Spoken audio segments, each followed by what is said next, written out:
Another Monday Night Raw review from me. The season premiere of Monday Night Raw was tonight. I'm going to tell you all about it right now. Let's go!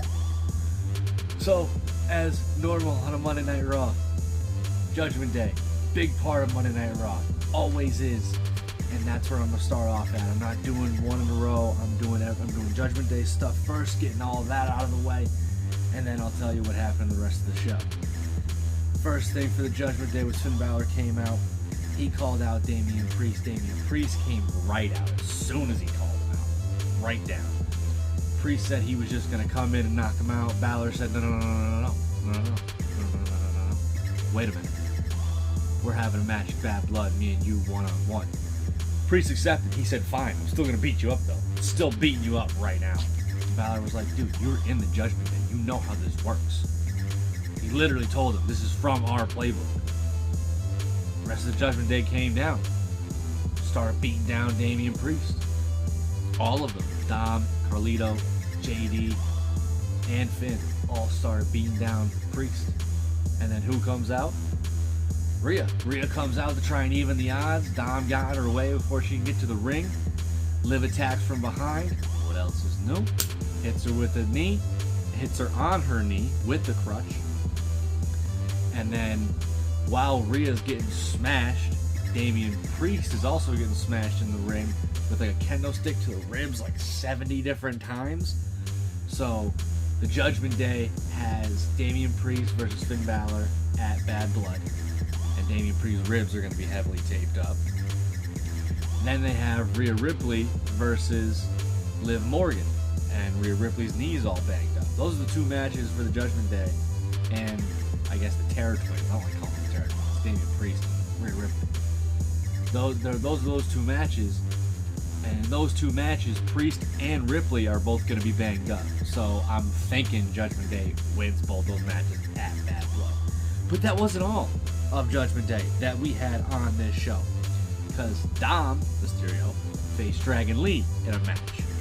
And that match ended up being a pretty good match. I enjoyed it. I always like Dragon Lee and Dom. They always do well together. They always have very good chemistry in the ring. Judgment Day and LWO fought on the outside of the ring.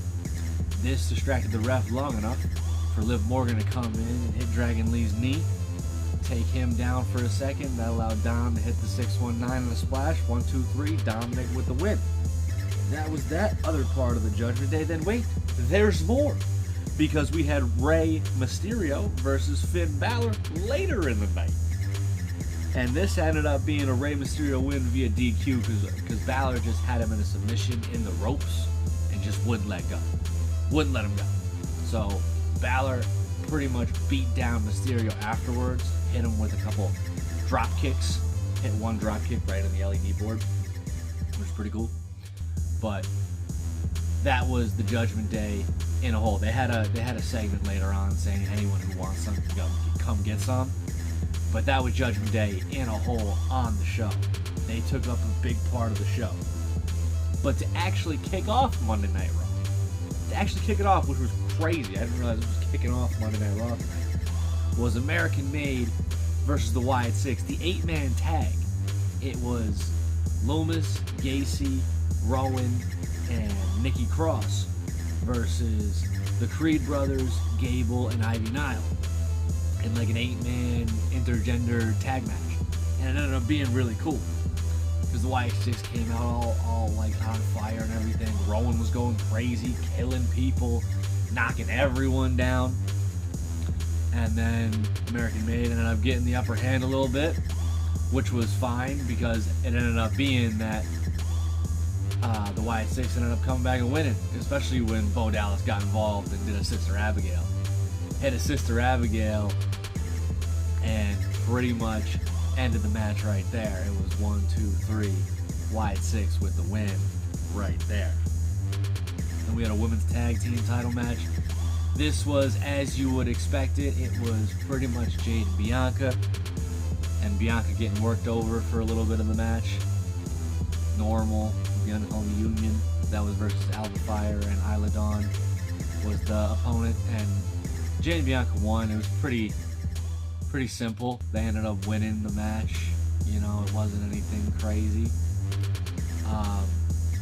And then after that, we had Bret Hart. Bret Hart came out in Canada. Crowd went wild. He came out, and then of course, someone had to interrupt him. The legend in Canada. Who's the biggest heel at the time right now? Gunther. Gunther comes out, interrupts Bret Hart, says his favorite wrestler of all time was Bill Goldberg, which was hilarious. And Sammy came out, said you're disrespecting Hart. They ended up getting into a fight. Gunther still said no to the fight versus Sammy, by the way. Still said no there. Then we had a 6-woman tag versus the PFC versus Lena Vega, Lara Valkyria, and their mystery partner. Their mystery partner was Natalya, and Natalya ended up helping them out. Natalya won with the sharpshooter on Zoe Stark. Zoe Stark tapped out. We got Drew McIntyre coming out. Drew McIntyre got in the face of Wade Barrett is what happened last week. McIntyre sat there and said, if you get in my face one more time, we're going to have a problem. Like wanting to fight Barrett, which would be great. I want to see Wade Barrett back so bad. I don't know why. I just like Wade Barrett. But I want to see him back in the ring. But then Adam Pearce came down to stop all that and said, Drew, you have a match at Bad Blood versus CM Punk. And that match is in Hell in a Cell. So Hell in a Cell match confirmed for Bad Blood with McIntyre and Punk. That is going to be the first Hell in a Cell match in over a year, which I expect to be bloody and crazy. It's going to be great. And then to close the show, we had the number one contender for the Intercontinental Championship. It was Jey Uso versus Ilya Dragunov versus Pete Dunne versus Braun Strowman. And this was a fatal 4-way match that was awesome. I enjoyed the hell out of the match. The match was great. Strowman had some good spots. They all had good spots. Uso had good spots. Dragunov had good spots. Pete Dunne looked really good coming out of this match, in my opinion. He looked great. The ending of this match came when Strowman was by the announce table and Bronson Reed hit a tsunami out of nowhere on top of Strowman on the announce table. Took him out of the match. Then it was just the three of them, and then Dragunov and Pete Dunne got into a scuffle. Uso came in, hit a super kick, laid out Pete Dunne, hit the Uso splash. 1, 2, 3. Jey Uso is your new number one contender for the Intercontinental Championship. Braun Breaker came down for a stare down to end the show while everyone was yeeting in Canada. I thought it was a great season premiere of Monday Night Raw. I really did. Thank y'all for watching. Appreciate y'all. Peace.